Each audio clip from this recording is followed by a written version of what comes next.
Comme chaque mercredi, on va prendre le temps de faire le point sur le DAX en compagnie d'Éric Seban, trader et coach chez Perceval Finance. Bonjour Éric. Bonjour Eleonore.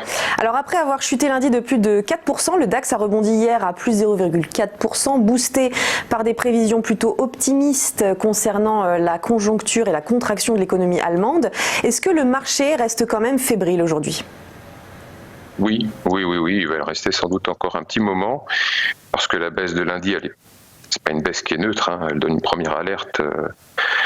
Il n'y a pas de questions sur le sujet. Alors, c'est une alerte, mais c'est pas une remise en question profonde. Donc, on le voit bien d'ailleurs hier, le marché s'est arrêté. Il rebondit ce matin, enfin en tout cas, il tente un rebond. Donc, on a sans doute eu une réaction aux nouvelles mesures de reconfinement, tout simplement. Mais bon, comme le marché bouge dans le vide, ça n'a rien d'étonnant, si vous voulez. Il y a de l'amplitude parce qu'il n'y a pas de contrepartie. Alors ça, on est habitué. On est habitué parce que c'est ce qu'on voit depuis un petit moment. Donc, je dirais qu'il y a un avantage à la baisse de lundi, c'est que ça a un petit peu rebattu les cartes, puisque je vous le disais la semaine dernière, les graphiques parlaient très peu. Le DAX s'est évolué dans un fanion, et là, on en est sorti. Clairement, et maintenant le DAX évolue dans une zone qu'il n'a pas visitée depuis un mois, voilà, vers le 20-21 août. Alors, ça va être intéressant de voir les séances, la séance d'aujourd'hui, la séance de demain, parce que je vous ai envoyé un graphique avec différentes possibilités, différents scénarios. On va voir si ce rebond se poursuit déjà aujourd'hui, et si l'on va aller jusqu'au contact des 12 800 pour commencer, parce que c'est la première zone de pullback, la première zone de résistance qui faisait support avant, et puis la seconde zone, c'est de 12 900. Donc à ce niveau-là, on va bien regarder, alors c'est peut-être pas aujourd'hui que ça va se passer, hein, mais en tout cas, l'évolution du DAX sur ces zones-là va être intéressante, parce que soit ça poursuit, et à ce moment-là, la zone, donc la baisse de lundi est complètement effacée, soit ça bute sous cette zone qui est une zone de résistance, ou c'est l'une de ces deux zones, et à ce moment-là, vous avez donc des scénarios que je vous ai matérialisés sur le graphique. Alors ça, c'est sur le plan de chartiste, hein, on s'entend bien. C'est pas suffisant, c'est-à-dire qu'il faut mettre ça aussi en perspective du contexte. Et sur le plan justement contextuel, il n'y a pas grand-chose de nouveau. C'est-à-dire que les craintes de reconfinement, c'est à contrebalancer avec celle avec l'euphorie d'un vaccin sérieux. Bon, ça on le sait très bien, donc c'est des choses qui vont se contrebalancer. En fait, on a eu une augmentation de la volatilité lundi, mais c'est normal. Quand ça baisse, la volatilité augmente toujours de façon rapide. Donc là, on n'est pas, c'est complètement lié, donc on n'est pas surpris. Et donc finalement, on se retrouve avec le questionnement concernant le soutien des banques centrales au marché. Est-ce que ça va s'arrêter ? Sans doute que pas.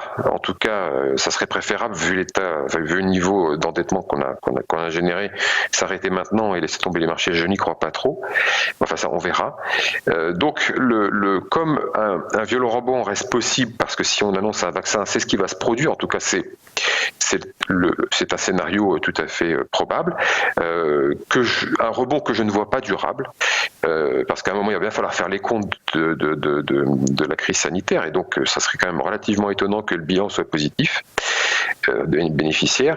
Et donc nous allons voir un petit peu à quel moment ça va se produire, parce que c'est toujours le même problème demeure, c'est-à-dire que on sait très bien que les menaces, on les connaît, mais on ne sait pas quand. La notion du temps est une notion très importante, parce que les marchés sont surtout drivés par des produits dérivés. Et dans les produits dérivés, il y a une notion importante, c'est celle du temps, parce qu'il y a des échéances. Et donc la difficulté pour les opérateurs, c'est d'essayer d'y voir quelque chose. Et la visibilité, elle est extrêmement peu claire. C'est très difficile de faire des scénarios à long terme. Et donc c'est la raison pour laquelle je pense que les gérants vont continuer d'être sur la touche, et que l'on aura encore des marchés qui seront livrés à la spéculation et aux algos qui feront la majorité des mouvements. Donc comme vous le voyez, sur le plan contextuel, on peut avoir tout et son contraire. Et donc, pas de visibilité égale spéculation. Donc, pour nous qui intervenons en intraday, ça veut dire aussi que si la volatilité reste faible, il va falloir être prudent sur ces interventions. Il va falloir privilégier les signaux techniques quand la volatilité du marché le permet. Là, elle est revenue, donc c'est bien. La semaine dernière, je me plaignais un peu qu'il n'y avait plus, donc c'était plus compliqué, là ça revient. On va voir si ça se poursuit aussi, parce que parfois ça bouge vite et puis tout d'un coup il se passe plus rien. Donc signaux techniques en intraday quand c'est possible.